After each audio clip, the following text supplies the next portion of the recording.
Alors je vais quand même vous infliger le plan de l'exposé. Premièrement, je parlerai de la méthode de création, au sens extrêmement strict et technique. Ensuite, en deuxième partie, le rattachement au mouvement surréaliste, à travers essentiellement Marcel Duchamp et André Breton. Enfin, l'aventure humaine qui a fondé ce travail. Et en quatrième, un exemple, la Piété d'Avignon, dans le Guerre en carton, qui figure à l'exposition et dont je commenterai les images. Alors, élaboration des dessins. D'abord, je choisis une image pour différentes raisons. Ça peut être une intuition, ça peut être, tiens, je vois l'angle de 37 degrés, tiens, etc. Une demande, un pari. Nature de l'image, c'est une photo, un dessin, une œuvre d'artiste, ou même un ensemble de points ou de taches. Il m'est arrivé de faire la photo du bras de ma fille qui avait des taches de rousseur. Elle m'a dit, mais papa, peut-être sur mes points, il y a 37 et tout. Je l'ai fait et ça y était en plus. Formidable.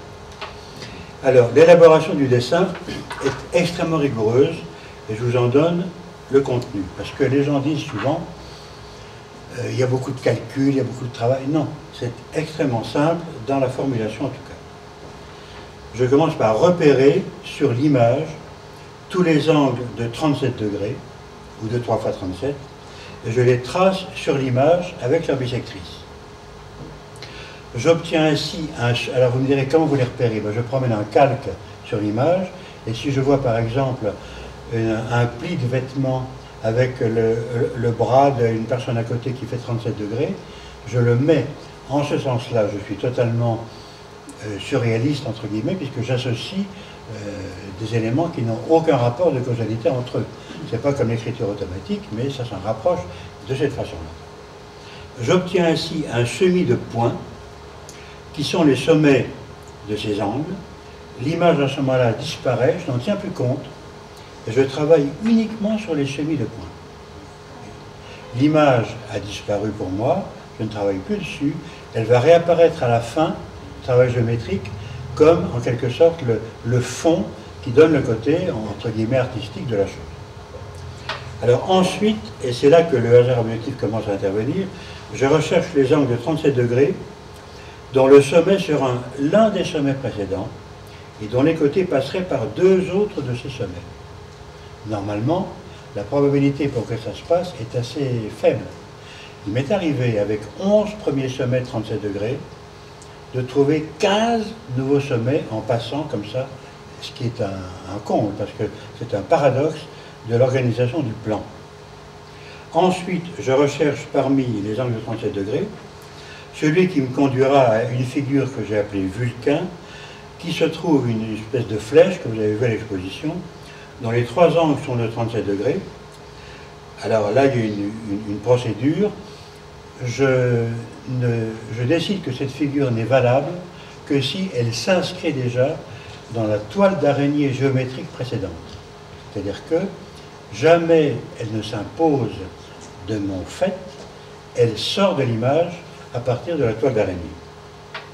Après, je mets des couleurs qui correspondent à ces trois étapes, car au début, quand j'ai fait ce travail, ce n'était que des expériences. Et donc, je voulais montrer première couche d'angle, deuxième couche d'angle, troisième résultat, et je mettais des couleurs différentes pour traduire, pour qu'on puisse lire la chose, qui est quand même complexe au niveau de la géométrie. Mais aucun but esthétique. Et puis des amis m'ont dit, mais écoute, c'est beau ce que tu fais. Ah bon? Alors à ce moment-là, on commençait les expositions. Et enfin, la présence de l'image comme fond crée l'œuvre, bien qu'elle n'ait été utilisée qu'en première étape. Voyez. Alors je pense qu'avec cette explication, vous savez exactement comment je travaille. Alors maintenant, le rattachement au mouvement surréaliste. Il est multiple. D'abord du côté de Duchamp.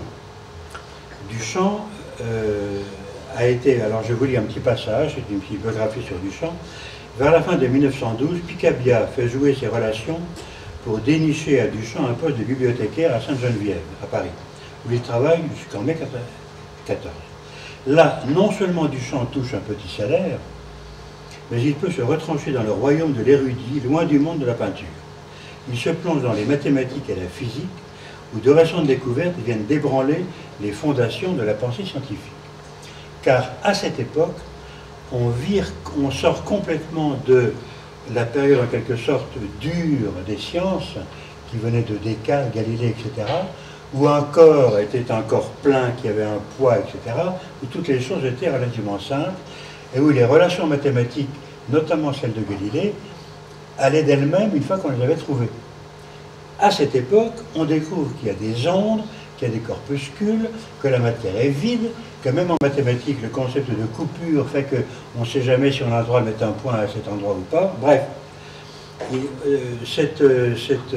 Duchamp, qui n'était pas mathématicien vraiment, ça se comprend dans ses écrits, hein, c'est un peu limite, mais il a pris ça d'une façon imaginative et pataphysique. C'est-à-dire que quand Poincaré expliquait que les lois censées gouverner la matière et son comportement étaient le pur produit de l'esprit de ceux qui le comprennent, Poincaré avait une formulation tout à fait précise en mathématiques qui ne remettait rien en cause de ce qui s'était passé avant, alors que Duchamp, lisant ça, formidable, les mathématiques sont mystérieuses, etc. Et donc, dans le surréalisme, l'inscription s'est faite de ces relations mathématiques, en relation d'ailleurs avec Jarry, la pataphysique. Trouvez donc, à partir des mathématiques et de la physique et de tout ce qui se passe dans le monde, des relations qui auraient une espèce d'apparence scientifique, bien qu'elles n'en soient pas. Voilà. Alors, donc Duchamp, déjà, le rapport avec ça, puisque je parle de mathématiques. Par ailleurs, Duchamp, avec cette idée que le plan du tableau n'est pas valable, c'est une limite terrible. Si on regarde les mouvements de la peinture, avec l'impressionnisme, le cubisme, le fauvisme, etc., le plan du tableau n'était pas remis en cause, pas plus que le concept de l'esthétique. Vous voulez faire quelque chose de beau, entre guillemets beau, mais qui obéisse à d'autres critères que les critères, en gros, de l'art pompier d'avant ou que l'art précédent, que l'art classique, en quelque sorte. Mais Duchamp va plus loin. Il prend prétexte de cette difficulté des sciences à définir bien leur objet, il prend prétexte du cinéma qui montre des successions d'images qui finalement représentent avec davantage de fidélité un corps en mouvement qu'une simple photo. Donc il fait éclater tout ça.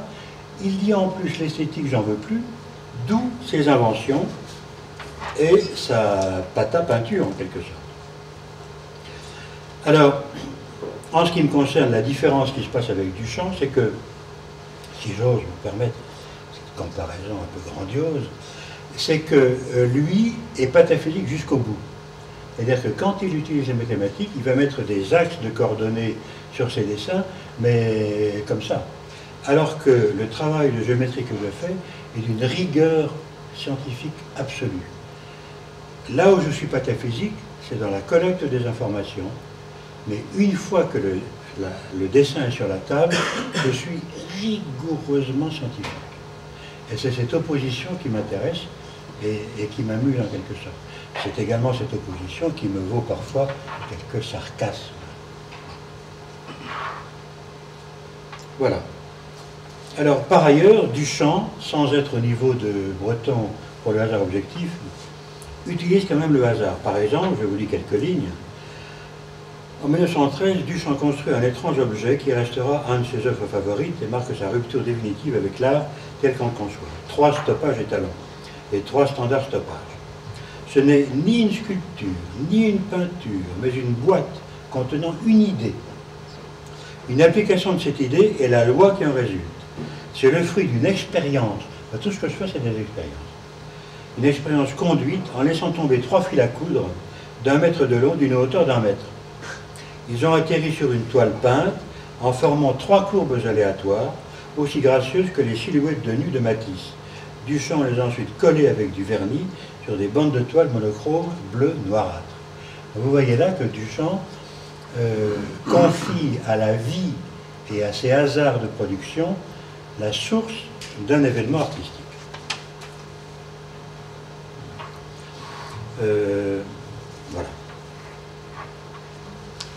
Alors, maintenant, regardons le rapport André Breton, si vous voulez. Il se trouve que André Breton était ouvert à des domaines archaïques ou sulfureux, comme l'astrologie, l'ésotérisme et la numérologie. André Breton, quoique gnostique, s'intéressait beaucoup à l'ésotérisme, à l'alchimie, etc., etc., chamanisme, croyance primitive. Il ne voulait rien exclure de ce qui est humain et pensait qu'il existe bien un mystère du monde, pour moi c'est fondamental cette idée de mystère du monde, et un invisible qu'il faut savoir saisir, quitte à ne pas l'interpréter, mais au moins le saisir. Et là, si vous me permettez, mais depuis tout enfant, j'avais le sentiment de cet invisible du monde. Ça remonte à l'âge de 4 ans, 4-5 ans, j'ai des souvenirs précis là-dessus, qui se sont accentués et qui... Qu'est-ce que je voulais dire par là? Je voulais dire que, bon, le monde, j'étais très sensible à ce qui se passait, à la couleur, à la beauté, aux événements, etc. Et je me rendais compte que je ne pouvais pas saisir tout ce que cela représentait.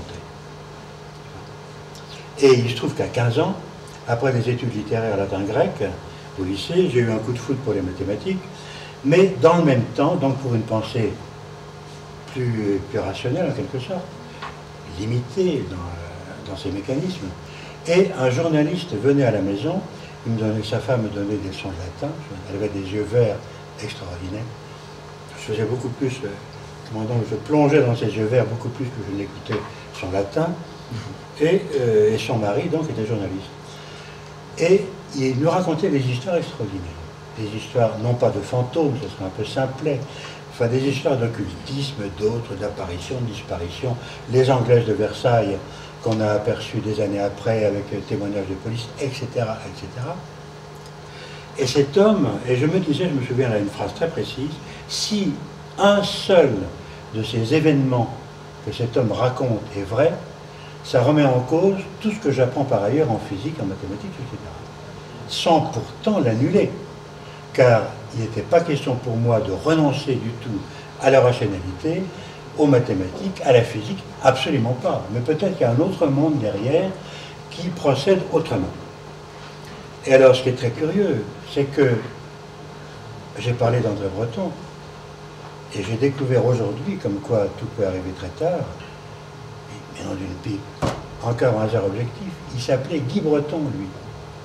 Autrement dit, celui qui m'a sensibilisé à l'invisible du monde, André Breton, est un journaliste qui fréquentait, quand j'avais 15 ans, à la maison, et qui s'appelait Guy Breton.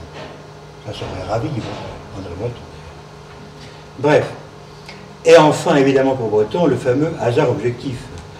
Le hasard dit objectif est celui qui intervient pour donner à des événements non déterminés par une causalité une apparence de sens et d'évidence. Alors, voilà.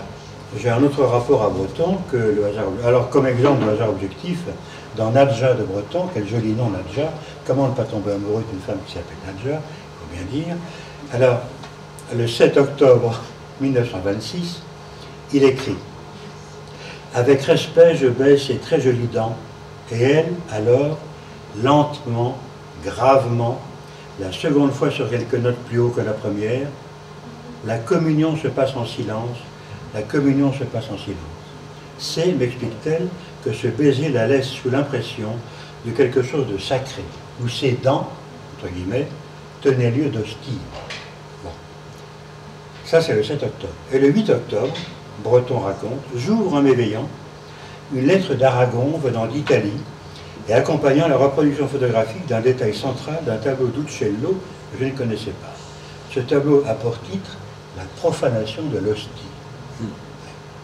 Alors, effectivement, Breton, homme marié, Nadja, etc., le baiser, vous voyez, l'hostie, et c'est l'hostie qui vient comme profanation dans le monde. Bon, alors voilà un exemple typique de hasard objectif qui est très ténu, mais qui interrogeait Breton. Mais comment ça se fait?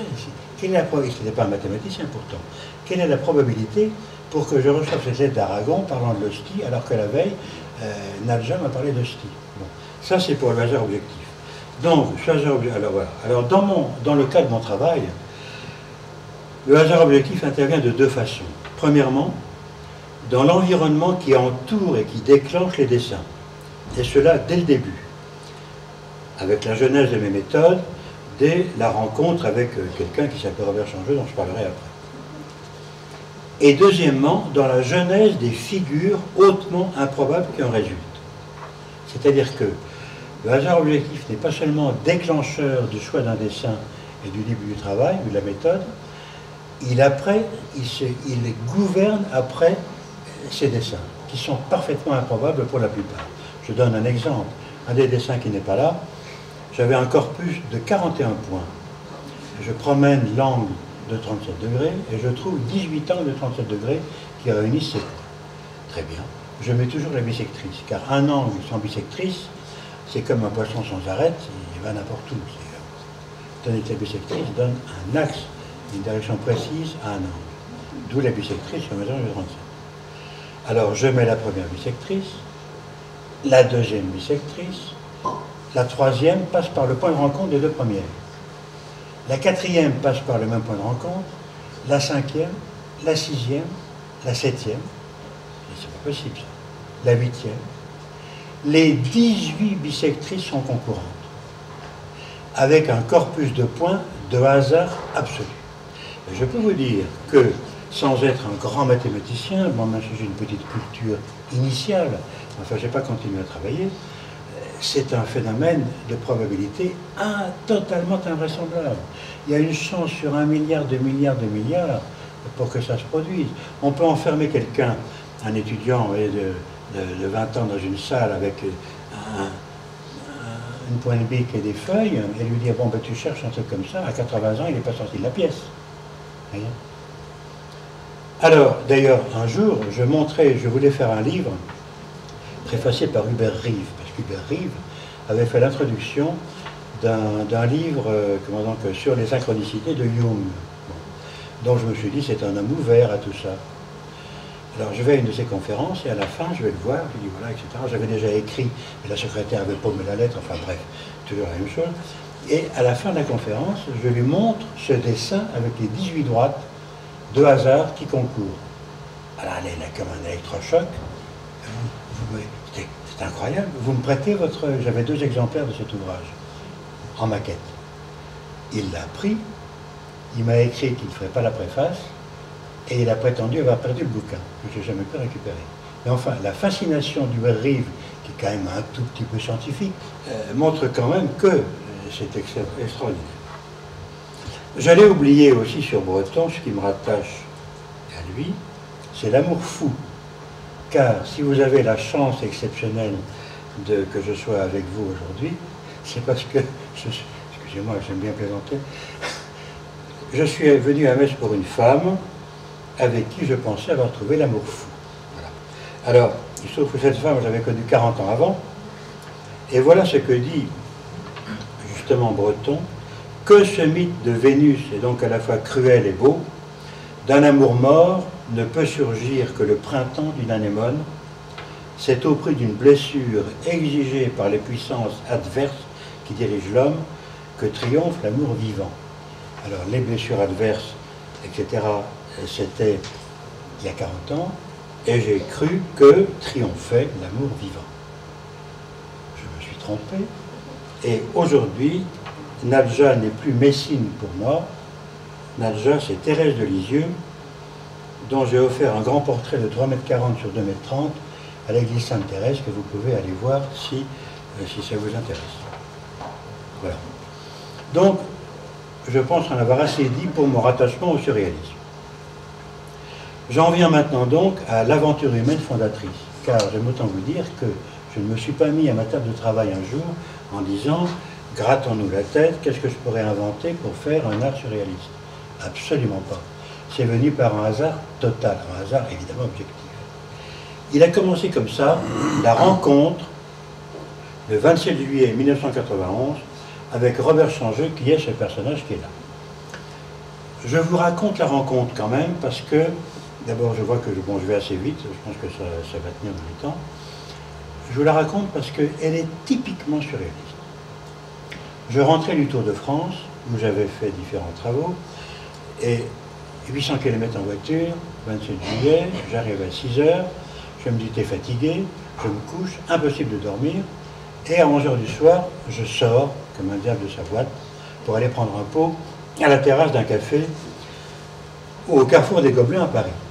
Et à cette époque, qui n'est plus du tout la nôtre, Je peux vous dire qu'un 27 juillet à 11 h du soir, la terrasse était pleine, bourrée de monde. J'arrive là, je vais au bar et je me retourne et je vois, regardant dans la rue, un vieux monsieur, un peu Léo Ferré, mais en plus propre. Vous voyez, j'aime beaucoup Léo Ferré. Enfin, dans le style, petite veste, etc., cheveux blancs, un livre blanc à la main.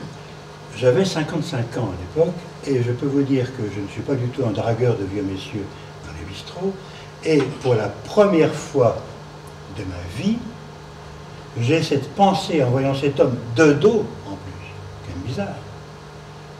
C'est dommage que je ne le connaisse pas, il m'intéresserait certainement. Évidemment, je ne bouge pas, Mais il se trouve qu'un autre vieux monsieur que je connaissais, qui s'appelait monsieur Bernard, qui ne me connaissait pas plus que ça, c'était un vieux Parisien qui n'avait jamais connu de femme, qui était dans les livres, sa vieille mère était à l'hôpital, il me disait, elle ne mange que si je vais lui caresser la main, adorable ce type. Et il vient me voir, alors de temps en temps le soir, on buvait une bière ensemble, on parlait de choses et d'autres comme ça. Il vient me voir et il me dit, écoutez, j'ai quelque chose à vous demander. Allez-y. Écoutez, le monsieur qui est là-bas, je suis sûr qu'il vous intéressera, est-ce que vous me permettez de vous le présenter? Écoutez, c'est fou quand même. Et je vous garantis l'authenticité de ce phénomène. Donc, il va le chercher, et on commence à bavarder. Et, alors, vous savez ce que c'est, discussion de bistrot, vous aimez la musique, oui, j'aime la musique, silence. Et on prononce en même temps, sur le même tempo, les Kinder Totenlieder de Mahler. C'est quand même pas la 9e symphonie, on n'en parle pas tous les jours à la télé. Et on le prononce en même temps, sur le même tempo. Alors ça c'est un phénomène, alors j'ai dit écoutez c'est invraisemblable, j'ai jamais, vous vous rendez compte, on a... Oh il me dit sur les choses qui arrivent. À lui ça lui est arrivé, mais pas à moi. Bref, c'est comme ça que j'ai connu Robert Changeux. C'est quand même assez extraordinaire. Alors j'ai demandé ce qu'il m'a dit, je suis astrologue. Mais vous savez, l'avenir je m'en fous. Moi ce qui m'intéresse c'est les structures. Ah ben, je dis, vous allez faire mon thème. Il m'a fait mon thème, c'est devenu mon meilleur ami, et tout a commencé comme ça. Alors, dans une période qui a suivi, cet homme qui était tout à fait étrange, mais absolument délicieux, André Breton l'aurait connu aussi, il aurait été fou d'un type comme ça, il n'y a aucun doute là-dessus. Hein. Il m'a dit un jour, vous savez, M. Gessling, je pense que votre nombre, c'est 14.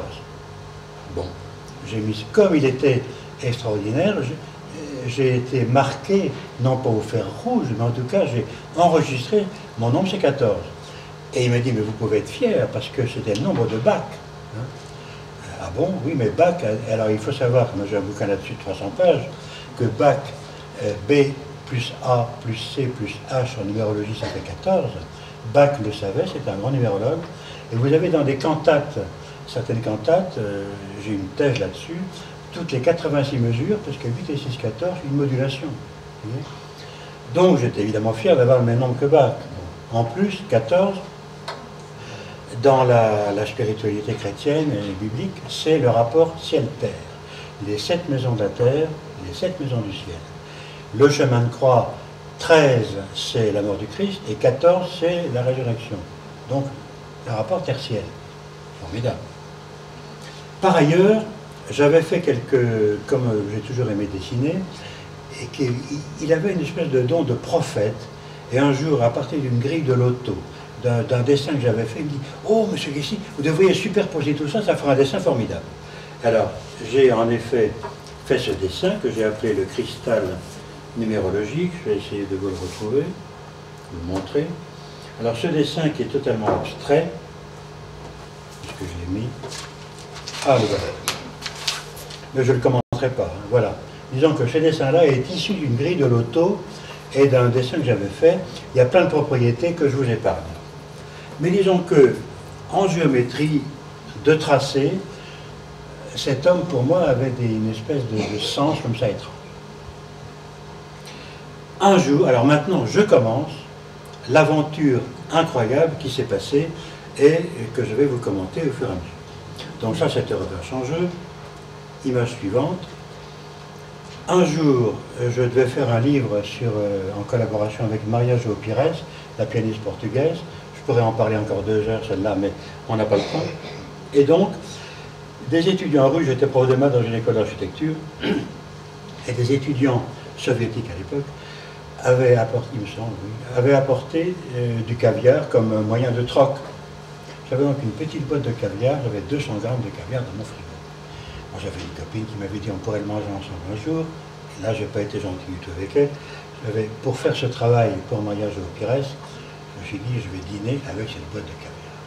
Bon, alors, une bonne bouteille de Bordeaux, du pain bis, du beurre, la boîte de caviar. Je l'ouvre. Je fais mes 48 pages pour Pires. Et au lieu de jeter le couvercle, la boîte de caviar, je le regarde, et il y avait 14 grains qui faisaient cette figure. Alors, étant donné la sensibilisation que m'avait donnée Robert Changeux au nombre 14 et au tracé géométrique, aujourd'hui je ferai une photo avec cet appareil-là. À l'époque, j'ai posé un calque et j'ai noté les points. Et j'ai commencé à regarder les propriétés de cette figure. Je passe sous silence, j'ai vu un certain angle, etc. Et j'ai appelé Robert Changeux à 1h du matin, on était au bistrot, montrez-moi votre dessin. Et là a commencé une espèce de séance incroyable, parce que je me suis aperçu que le premier angle qui est là-haut, peu importe les détails que vous comprenez ou pas, ça n'a aucune importance, c'est le fait qui compte. En même temps, je reportais cet angle dans la circonférence pour voir combien de fois il y était. Il y était 14 fois. Alors ça, c'est fantastique. Je calcule donc 360 sur 14 et j'obtiens 25,7 degrés. 2 et 5, 7, c'était 7, 14. Encore 14. Et ça a continué. Non mais, c'est assez... Là, c'est vraiment le hasard objectif. Donc, à partir de ce moment-là, ça devient intéressant. Et, à un moment, je dis, dans tel secteur, il doit y avoir un angle qui fait 38, 39 degrés. Et à ce moment-là, Robert Changeux, je serai plus bref après, hein, mais pour le lancement de l'histoire, vous comprendrez mieux comme ça. Robert Changeux s'écrie « Ah, non, monsieur Guessing, vous verrez, c'est 37, l'origine de 37, et vous verrez, c'est l'angle du Vulcain idéal. » Alors, qu'est-ce que c'était Vulcain? Il faisait des dessins en V, comme ça, qui symbolisaient une planète invisible qu'un de ses amis astrologues, Jean Carteret, dont on a parlé d'ailleurs sur France Culture pendant une époque, un type tout à fait invraisemblable, encore pire que Changeux, qui était pour Changeux ce que Changeux était pour moi. Vous verrez, c'est l'angle du Vulcain idéal. Bon, très bien. Et vous trouverez un point invisible dans ces parages-là. Alors, moi, étant donné la force de ce dessin, dès le soir, je cherche... Non. Voilà. Je regarde les grains de caviar. Vous voyez, ils sont en blanc ici. Et je trouve en effet une figure, c'est-à-dire je trouve 4 angles même de 37 degrés, vous voyez. Alors en passant par les points, hein, c'est-à-dire que c'est ces points qui déterminent, dont les bisectrices sont concurrentes, c'est un effet de hasard incroyable, dans la zone où Changeux m'avait dit il y a un point invisible dans cette zone. Alors évidemment, formidable. Après, il me dit le lendemain, alors je fais le dessin là, hein, et le lendemain il me dit regardez le rapport entre ce segment et celui-ci. Et je mesure et je trouve 1,4, encore 14. Alors, cet événement, si vous voulez, a été totalement fondateur, parce que la probabilité pour qu'un tel événement survienne, elle est complètement nulle. Et quand vous repensez à ce que je vous disais sur un invisible du monde, décrypter quelque chose qui se passe qu'on ne voit pas, typique. Donc, j'étais tout content de ça. 3 semaines après, Robert Changeux meurt. Et moi, je ne m'attendais pas du tout, évidemment. Et donc, je n'ai pas eu le temps de lui demander, mais pourquoi vous m'avez dit 37? Après tout, il m'avait dit 37 degrés, mais pourquoi?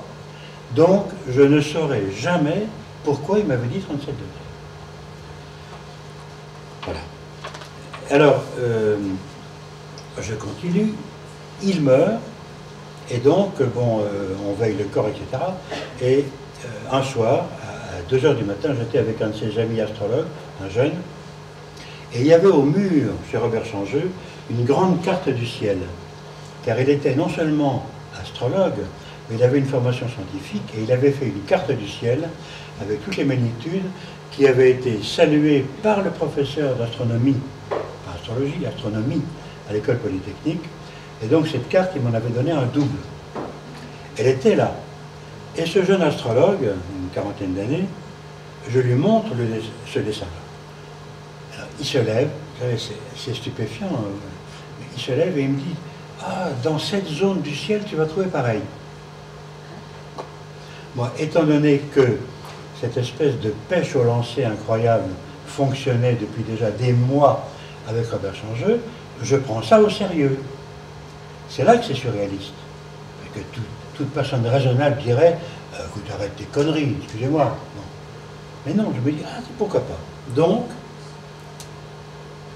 j'agrandis la carte du ciel en question et je me dis, il faut que je trouve dans ces étoiles la même chose, une constellation qui ressemble à celle des grains de caviar.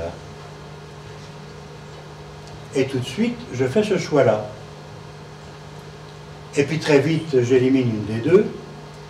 Et voilà la constellation qui ressemble, si vous voulez, c'est pas tout à fait la même, mais elle ressemble à la précédente. Et je passe à la moulinette du 37 degrés avec la bissectrice, la même chose, et boum, et je trouve exactement la même figure, c'est-à-dire les trois bissectrices, d'abord les trois angles de 37 degrés, vous les voyez, hein, c'est pas la peine que j'ai pris ça, mais c'est pas très utile, et le point de rencontre des trois bissectrices, c'est quand même fou ça. Et quand je calcule le rapport entre ce côté-là et ce côté-là, rouge, 1,4. Alors avouez que, bon, moi je suis quand même scientifique, hein. On est scotché quand même. Et en fait, ce qui m'a poussé, si vous voulez, dans ce travail, qui peut sembler complètement délirant, je veux bien, mais enfin, l'intérêt de ce travail, c'est qu'à chaque fois je trouve quelque chose, alors que normalement je ne devrais pas trouver. C'est fascinant. Alors voilà, donc deuxième dessin. Ensuite, j'avais fait, après la mort de Robert Changeux, ça c'est lui au Cap de la Hague, c'est sa femme qui m'avait donné cette photo. Je vous passe sur les détails, mais j'en avais fait une analyse géométrique fondée sur la géométrie projective. C'est-à-dire que ce qui intéresse, ce sont les alignements de points ou les congruences de droite, voyez, qui sont d'ailleurs en projective équivalentes. S'il y a des mathématiciens ici, ils le savent, c'est pareil, les droites qui se rencontrent ou des points alignés, c'est pareil. Donc j'avais fait ce dessin comme une espèce de folie. Et un jour, parce que j'écoute toujours, et ça c'est surréaliste aussi, j'écoute toujours ce qu'on me dit. Je montrais ce truc-là à un ami, ce dessin plutôt, je ne devrais pas parler vulgairement comme ça, mais enfin bon, c'est fait. Et donc, il me dit, ah mais écoute, tu devrais trouver dans les points d'intersection qui sont là, les points jaunes, tu devrais trouver une constellation qui ressemble aux deux précédentes. Alors moi, aussitôt dit, aussitôt fait, et là voilà. Et je choisis donc les mêmes points, vous voyez, enfin, qui ressemblent, ça ressemble beaucoup. Hein, et cette fois, il y en a bien 14. Et ça recommence. Avouez, c'est quand même fou, non? Ça recommence, et il se trouve que, et le rapport 1,4, pareil.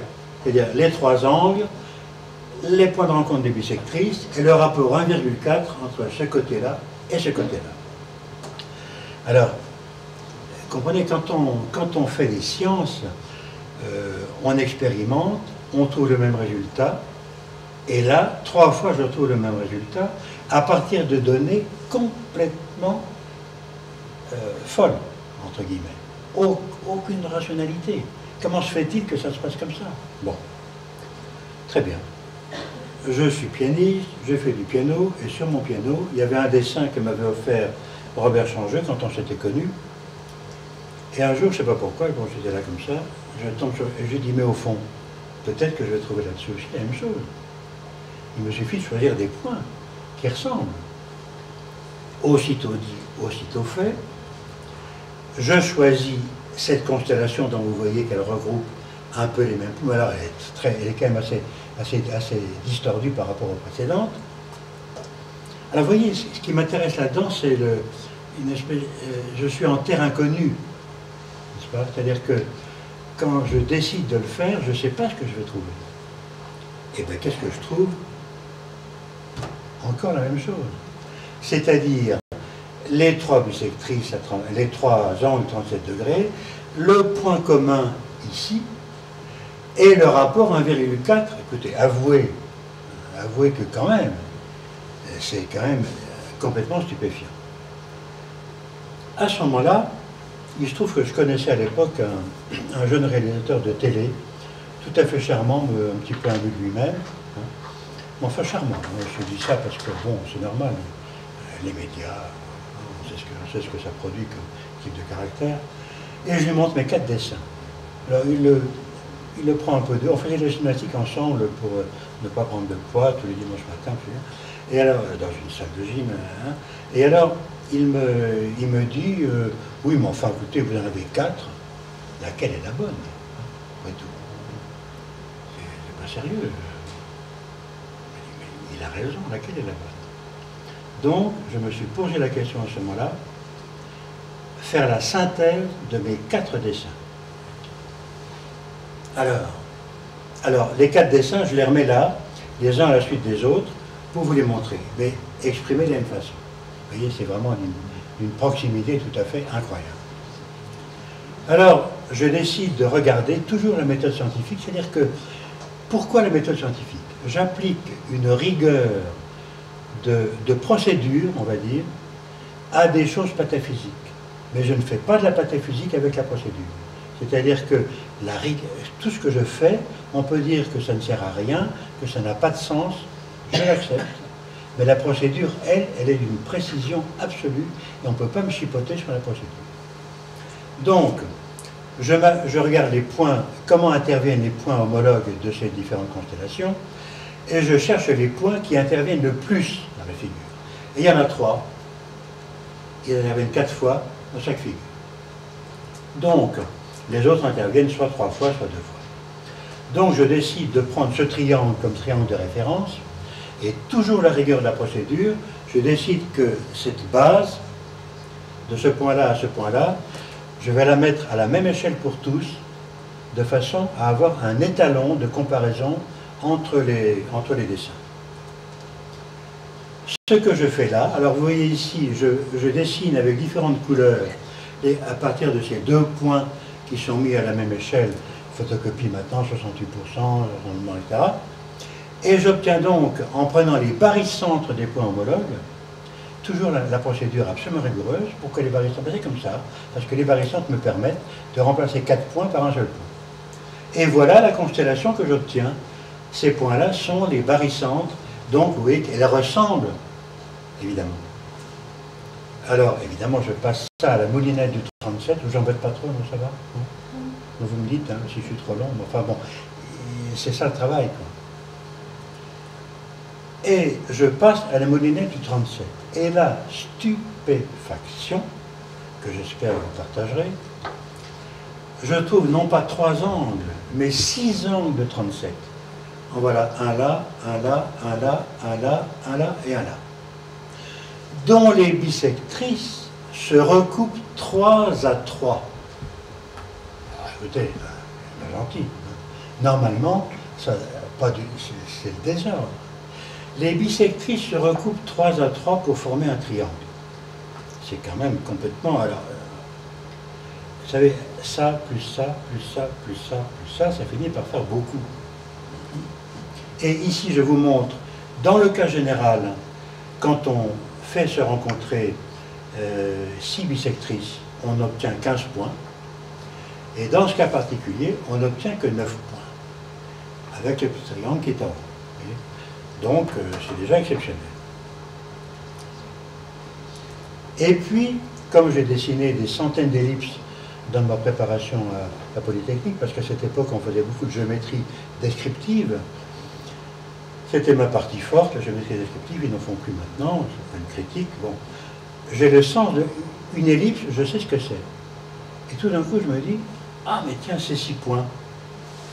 Est-ce qu'il ne serait pas sur une ellipse? Alors, je fais la bande de papier, enfin plutôt, je cherche les axes de l'ellipse. Avec la méthode de la bande de papier, je vérifie que ces 6 points sont bien sur cette ellipse que je trace. Alors c'est formidable déjà, parce que ça donne une figure beaucoup plus intéressante encore. Vous voyez. Alors la probabilité pour que ces 6 points soient sur une ellipse, excusez-moi. Et puis, un jour, un ami, le même qui m'avait dit, tu devrais chercher ça ici, il me dit, mais ton triangle, le petit triangle là, il a sûrement des propriétés dans ton histoire. Alors, je me grattais la tête, comment faire? Et soudain, Eureka, qu'est-ce qu'une ellipse? C'est la projection d'un cercle.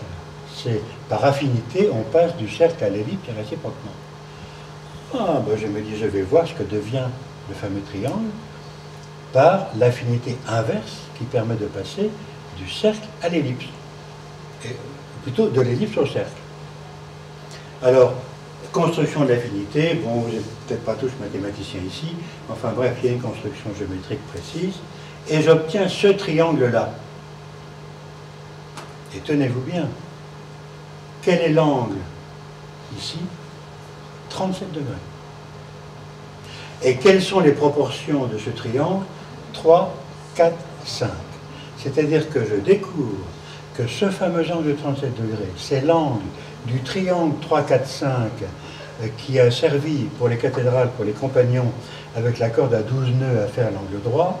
C'est un angle, c'est un triangle qui a été utilisé par Le Corbusier dans son moduleur, parce qu'il est en relation avec le nombre d'or, et c'est un angle, c'est un triangle qu'on trouve dans une fresque, enfin une fresque, un bas-relief dans les pyramides, c'est le pharaon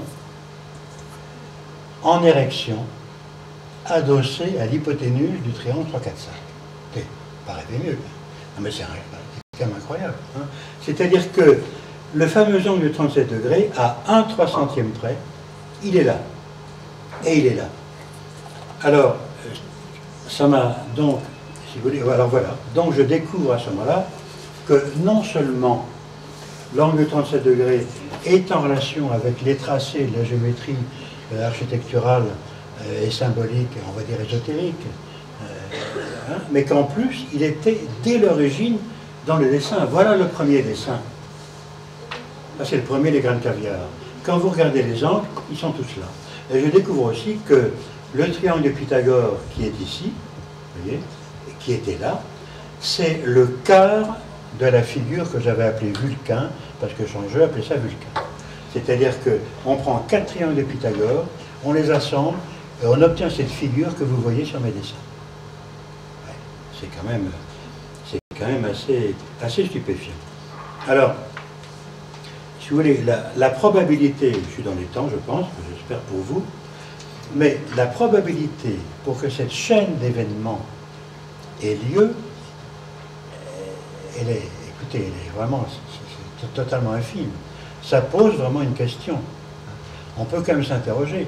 Alors je sais bien que là, il y a 2 sortes de gens. Il y en a qui disent, oui, bon, mais enfin, c'est le hasard. Mais un hasard qui a une telle puissance, c'est quand même assez étrange. Alors, voilà l'origine donc de tout mon travail. C'est cette espèce d'aventure totalement surréaliste, mais en même temps absolument rigoureuse dans sa méthodologie. Et je pense que c'est ça l'originalité de mon travail. Alors, je vais maintenant aborder la dernière partie, qui est un exemple, la Pietà d'Avignon. Voilà. Alors, je vais un jour à Avignon dans un musée où il y avait cette copie, l'original est à Paris, je crois, de la Pietà d'Avignon, d'Enguerrand Carton. Évidemment, avec tout ce travail de géométrie, j'ai acquis un œil, une espèce d'œil laser, qui fait que je reconnais sur une figure 37 degrés et son multiple 3 fois 37. Parce que une chose très belle, alors 37 propriétés, 37 est égal à 111 sur 1 plus 1 plus 1. Alors pour un arithméticien amoureux de... Enfin, il y a une esthétique dans les mathématiques, et en tout cas dans l'arithmétique. Fermat était sensible à cette esthétique. Je ne sais pas si on l'est toujours, mais Fermat, le grand Fermat du théorème, était sensible à ça. Donc, que 37 soit égal à 111 sur 1 plus 1 plus 1, moi, ça me ravit. Donc, l'angle de 111 degrés, qui est d'ailleurs l'angle qui est ici, là, ça c'est 111, vous avez 37 ici, 37 là, 37 là, et 111 est ici. Cet angle de 111, donc, je l'avais dans l'œil. Et je vois tout de suite que le corps du Christ, ici, est plié à 111 degrés. Voilà. Alors, ce dessin, vous l'avez à l'exposition.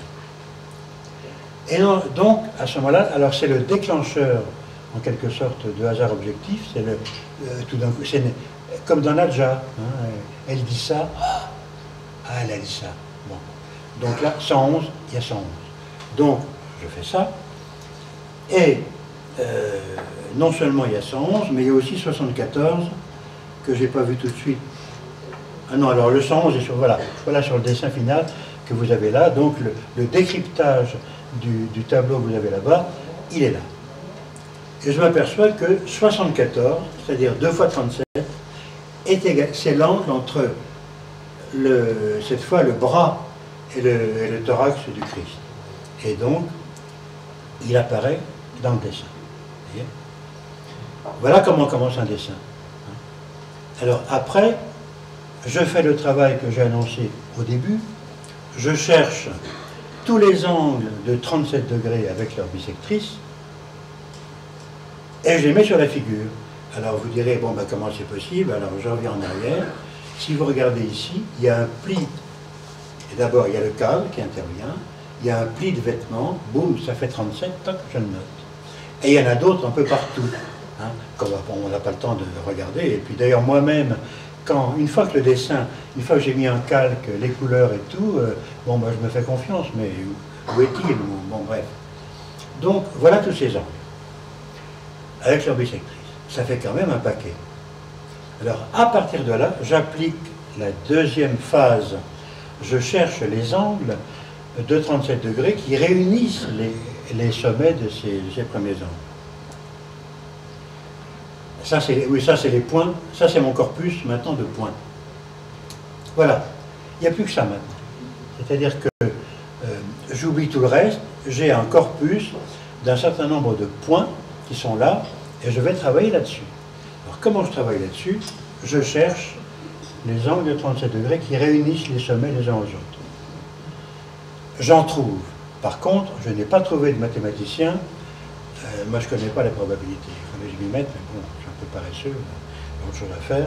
Mais j'aimerais bien trouver un mathématicien qui me dise la probabilité pour qu'à partir de ces points, vous trouviez à nouveau 37 degrés 4 fois. Car bon, je ne l'ai pas fait. Enfin, voilà, ça c'est ma deuxième couche. Et enfin, la troisième couche, c'est la figure Vulcain que vous avez maintenant appris à voir, dont vous constatez qu'elle est d'abord de ce point-là à ce point-là qui existe dans le réseau, et à ce point-là, il y a la même distance, et ensuite, ce point-là est un point du réseau, boum, je joins, ce point-là, c'est le point du réseau, je joins, ce point-là est un point du réseau, etc. Ici aussi, ici là. Donc, je trouve dans l'ensemble du réseau les points qui, naturellement, construisent la figure Vulcain. C'est-à-dire que jamais je ne la mets sans qu'il y ait cette occurrence. Vous voyez, je ne décide pas, il va être là, et puis je me débrouille. Non. C'est-à-dire qu'il y a encore une probabilité, à mon avis, très faible pour que ceci apparaisse. Par ailleurs, tout le travail que je fais est en géométrie projective, rencontre, point de concordance, mais il se trouve que la projective ne conserve pas les angles et pas les distances, et là j'obtiens une figure qui est en vraie grandeur. Voilà. Alors, maintenant j'en viens pour terminer sur... Je vais bientôt finir, rassurez-vous. Pour terminer avec Hangar en carton, parce que je ne vous ai pas encore parlé de la petite recherche et des évocations que je fais, qui sont cette fois d'un ordre carrément ésotérique. Alors, j'en donne un exemple ici. Je m'aperçois que, alors qu'ils n'ont aucun rapport entre eux, cet angle-là de 37 et cet angle-là de 37. Ils n'ont aucun rapport dans le dessin en gare en carton. Évidemment, on n'a pas choisi de faire un pli pour avoir mon 37, c'est évident. Ces angles rencontrent les bords du tableau au même point. Ce côté-là de l'angle et ce côté-là de l'angle, boum, ça tombe là. La bisectrice, tac, ça tombe au même point. Et là, ça tombe au même point. Alors ça, c'est une rencontre vraiment pataphysique, mais qui existe mathématiquement, géométriquement, c'est comme ça. Et évidemment, curieux, je mesure ces trois angles, c'est le même angle, 44 degrés, c'est fou. Alors vous direz, vraiment, il s'intéresse à des trucs qui n'ont aucun intérêt, et on s'en fout, c'est le même angle. Moi, je vois l'intérêt au niveau de la probabilité pour que ça ait lieu. Vous voyez? Que l'image parle comme ça, c'est fou. Donc, j'ai 3 fois le même angle ici. Alors, je me lâche à ce moment-là sur la chrétienté, et je dis, le mystère de la Trinité, symbolisé par 111 d'ailleurs, 111 sur 1 plus 1 plus 1, c'est la Trinité. Cet angle-là se divise en 3 et se recompose en 1. Donc, si je veux, mais là c'est la poésie pure, hein, je cherche, ne le prenez surtout pas comme une croyance ou comme une démonstration. Pour moi, c'est un rêve que je m'autorise à faire sur l'intérêt de cette figure. Eh bien, la chrétienté et la Trinité, et bien voilà, cet angle-là, 1 devient 3, 3 devient 1. C'est le dialogue entre 1 et 3 qui est le mystère de la Trinité. C'est pas tout. Alors voilà les points en question, bon, sur la figure, utilisant la question. Et là, je me disais, parce que je mets souvent le triangle 3, 4, 5, que vous voyez ici, je le mets souvent en position évidente si ça m'intéresse. Je dis, tiens, où est-ce qui serait bien? Et je découvre que la Vierge Marie, là-haut, est coiffée non seulement par la pointe de Vulcain, mais par 2 triangles de Pythagore, 2 petits triangles 3, 4, 5, qui sont le symbole du pythagorisme, c'est-à-dire avant la chrétienté. Oui, mais ces 2 triangles, ils forment une croix. Ils sont exactement perpendiculaires l'un à l'autre. Or, la croix, c'est aussi le symbole de la chrétienté. Par conséquent, j'ai trouvé, avec ce dessin, un commentaire off, en quelque sorte, qui me parle et de la Trinité et de la croix. Tout ça sur la descente de croix de la Pietà d'Avignon d'Enguerrand-Carton. Alors, cet exemple, je l'ai choisi parce qu'il va très très loin dans cette rencontre, mais la plupart des dessins qui sont là-bas ont quelque chose, sinon d'aussi fort, tout au moins d'équivalent. Alors, si vous m'autorisez, je terminerai par quelques propriétés, parce que 37, vous me direz, oui, mais pas 37, qu'est-ce que c'est 37, etc. Alors donc, j'ai fait ici quelques petits éléments mathématiques sur 37. Donc je vous ai dit que 37 était égal à 1, 1, 1 sur 1 plus 1 plus 1, c'est pas mal. Mais 37 est égal aussi à 3 au cube plus 7 au cube sur 3 plus 7. Quand même assez joli. C'est égal aussi à 3 fois 11,1 plus 11,1 sur 3. Alors ça, c'est la beauté des mathématiques. Je suis désolé, la beauté de l'arithmétique. La somme des 37 premiers entiers est égale à 703.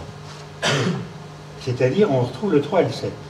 Il n'y a que 2 nombres, à ma connaissance, dont le total correspondant utilise les mêmes chiffres.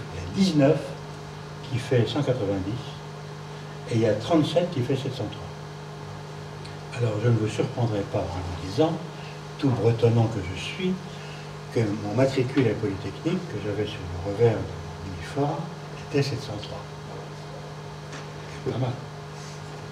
Fermat avait remarqué que 343 est égal à 7 au cube. 4 et 3, 7. Oui, 7 au cube. Encore une magie de 37. Plus grave, et là vous allez frissonner de terreur, 666, le fameux nombre de la bête, oui, dont j'ai entendu dans une émission récemment que même les kabbalistes s'interrogent. Il ne s'agit pas d'être primaire et de dire que c'est une catastrophe sur 66. Bon, pose des problèmes. Mais bon. Mais quand vous ajoutez 37 à 666, vous obtenez 703. C'est beau.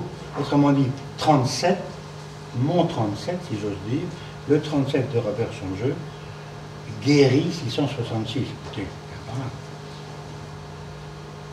Voilà. Par ailleurs, 37 en base 2, c'est 1, 0, 0, 1, 0, 1. On retrouve 111. Alors maintenant, pour repasser, et ça sera bref, et là c'est un peu, c'est une espèce de récréation, si vous voulez, sur est-ce qu'on trouve 37 dans la vie. La température du corps, bon, vous savez que c'est 37. Au billard, il y a une figure qu'on ne peut faire que si il y a un angle de 37 degrés quelque part. En dessous, ça ne marche pas, au-dessus, ça ne marche pas. Les couches d'argile sur lesquelles on peut construire un bâtiment sont dangereuses à partir de 37 degrés. En dessous, on peut construire. Au-dessus, il ne faut pas construire, ça glisse. Le comte Sforza, à la Renaissance, a été assassiné par un sbire du pape Borgia, c'était homme si sympathique, de 37 coups de couteau. Je ne sais pas comment on le sait, mais la lame à Fatima du gars qui a voulu tuer le pape faisait 37 cm. Hannibal a traversé les Alpes avec 37 éléphants. Non mais ça c'est pour vous amuser. Hein. Hérode, roi de Judée, quand même important dans l'histoire, a été fait roi en moins 37 avant Jésus-Christ.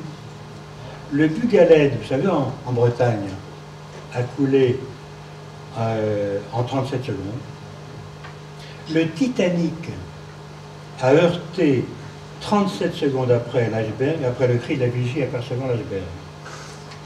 Ariane 5 explose en vol après 37 secondes, et en plus, son moteur s'appelait Vulcain. Pas mal. L'euro, 6,55 957. Vous faites la somme de chiffres, ça fait 37. Et pour terminer, une petite anecdote sur Néron, dont évidemment il est difficile d'assurer l'exactitude. Néron va à Delphes, il avait 31 ans, et il s'inquiétait beaucoup, Néron, de la date de sa mort. Alors l'oracle lui répond, méfie-toi des 73. Il repart tranquille, il dit j'ai encore 42 ans à vivre. Manque de bol, un certain Galba l'a tué, et ce Galba avait 73 ans. J'ai terminé. Alors si vous avez des questions, vous pouvez m'en poser, sinon eh bien, on se quitte. Ah oui, quand même. Allant à Paris dans une galerie rue de Seine spécialisée dans le surréalisme, je suis tombé sur un timbre-poste où Marcel Duchamp avait écrit « Pour André Breton, Marcel Duchamp, octobre 37 ». Alors évidemment, je ne l'ai pas loupé, j'ai fait la photo. Et par ailleurs, la hampe du P de Duchamp fait exactement 37 degrés avec le bord du timbre. Alors, bon, vous direz, bon, il est complètement fou. Mais enfin, c'est quand même un jeu de pistes assez extraordinaire. Et j'attends la personne qui me dira que tous ces événements sont totalement insignifiants. Si vous avez des choses à me demander, je suis à votre disposition. Sinon, on s'en va. Les étudiants, qu'est-ce que vous pensez de tout ça? Moi, je suis prêt à entendre qu'on me dise, écoutez, on a vraiment entendu un type complètement comme ça, j'y suis prêt, mais je revendique absolument le sérieux du travail technique de géométrie là-dessus. Et pour moi, ce qui fait l'intérêt, c'est que la pataphysique avec Jarry, avec Duchamp, avec d'autres, ne fonctionnait pas. Rien ne fonctionnait, à ceci près que le docteur Vostrol de Jarry habite au 37 rue Tartampion, je ne sais plus le nom de la rue. Vous voyez? Par conséquent, ce qui fait, me semble-t-il, la spécificité de ce travail, c'est que sur des bases tout à fait aléatoires, complètement comme ça, à la limite délirante, hein, la géométrie qui est produite est-elle d'une rigueur absolue. Là, c'est quelque chose que vous recherchez, comme ça, vous recherchez. Ben, je le recherche, mais... Vous le rencontrez incidemment, mais c'est ce qui vous interpelle, en tout cas. Bah, écoutez, vous n'auriez pas pu partir le plus sur 43 ou 38. mais non, mais alors là, je réponds. Aussi. Je vous réponds tout de suite que je n'ai pas cherché, c'est la vie qui m'a donné ça. Oui, et à partir du moment où cet angle 37, ce nombre 37, m'amène d'abord à faire des expositions, après tout, je n'aurais rien dit aujourd'hui. Vous avez les tableaux, ils vous plaisent, ils ne vous plaisent pas, mais enfin ils existent. Par contre, ce que vous dites, il se trouve que j'ai un ami polytechnicien qui a dirigé l'INSERM pendant 14 ans, 14, voilà, évidemment, mais là je m'amuse. Et cet homme, qui est un grand scientifique, vraiment, beaucoup plus que moi, il est sorti premier de ligue, ça va, etc. Il a démissionné pour faire de la recherche scientifique, il s'appelle Philippe Lazare. Eh bien, il est, au début, quand je faisais tout ça, il trouvait ça extrêmement bizarre, mais maintenant, il l'a intégré, hein, il ne peut pas comprendre, il ne comprend pas plus que moi, mais il ne considère pas du tout ces phénomènes comme anodin, si vous voulez. Par contre, la méthode scientifique pour les étudier, elle n'existe pas. Bon, on est bien d'accord là-dessus. Pourquoi je parlais de lui? Parce qu'il m'a posé cette question. J'avais fait un dessin un jour avec 14 points au hasard que j'ai fait moi sur une feuille de papier pour voir ce qui se passait. Et j'ai promené 37 et boum, j'ai trouvé le dessin. Et il m'a dit, oui, bah, écoute, c'est très bien, mais est-ce que ça marcherait avec d'autres angles? Et j'ai fait varier l'angle de 2 degrés en 2 degrés. Et j'ai repassé à la moulinette sur ces poules. Il ne se passe rien. Là, 39 degrés, 41 degrés, rien, ni au-dessus ni en dessous, une vingtaine d'angles. Et au moment où on passe au 37, tac, le dessin sort. Donc, si vous voulez, j'en déduis rien, mais j'ai tenté sur d'autres angles un petit peu, il ne se passe rien.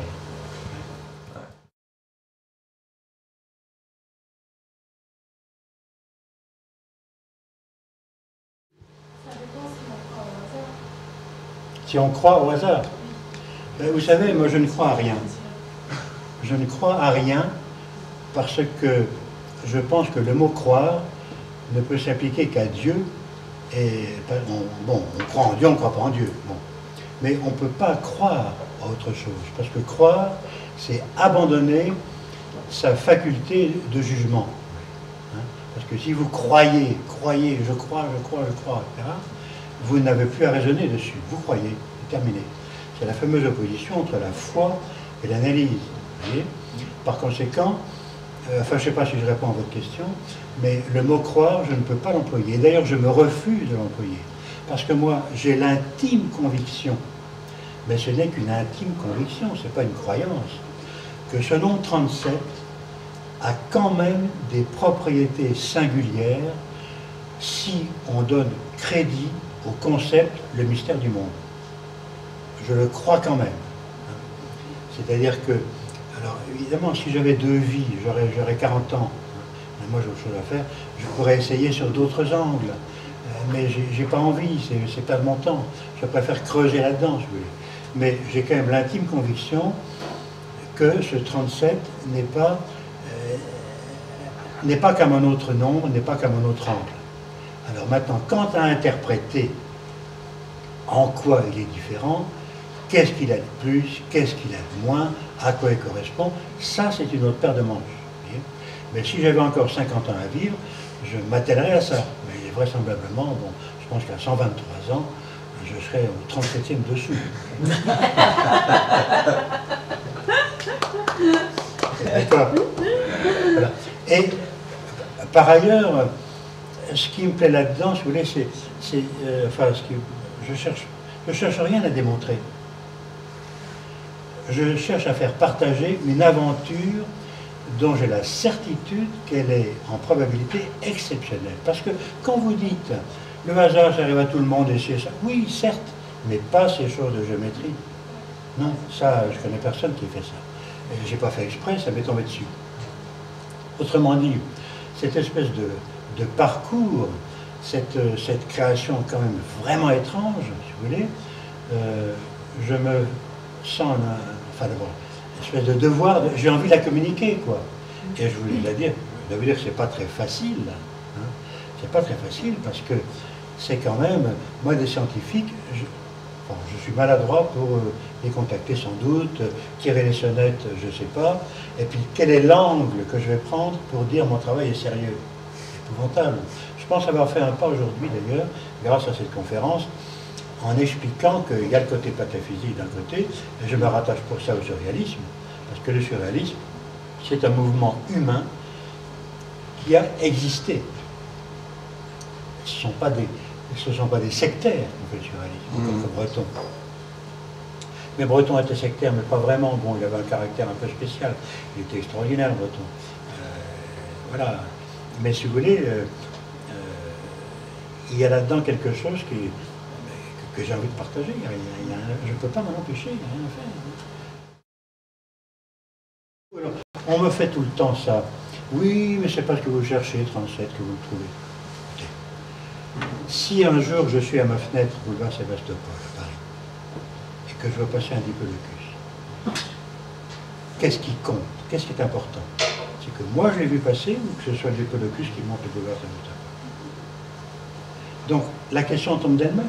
Je ne suis qu'un observateur. Et alors, ce qui compte, c'est le fait observé. Mais en effet, les gens se défendent en disant « Oui, mais c'est pas que tu le cherches que tu le trouves. » D'abord, je le cherche, mais je ne le mets pas s'il n'y est pas. Vous comprenez? Je ne le mets pas s'il n'y est pas. Je ne vais pas forcer. C'est déjà arrivé? Alors ça, c'est une de mes interrogations. Je n'ai pas la réponse, mais quand je choisis un dessin, ça ne rate jamais. Alors là, ou bien j'ai trouvé une loi universelle des images, à ce moment-là, Einstein n'a qu'à bien se tenir, ou bien j'ai un bol, je n'ose pas dire de cocu, enfin bon, je le pensais, mais je vais toujours au bout, ça marche toujours. Ça c'est le laser, ça. Ben, oui, mais alors le laser, c'est le laser objectif alors. Ah oui.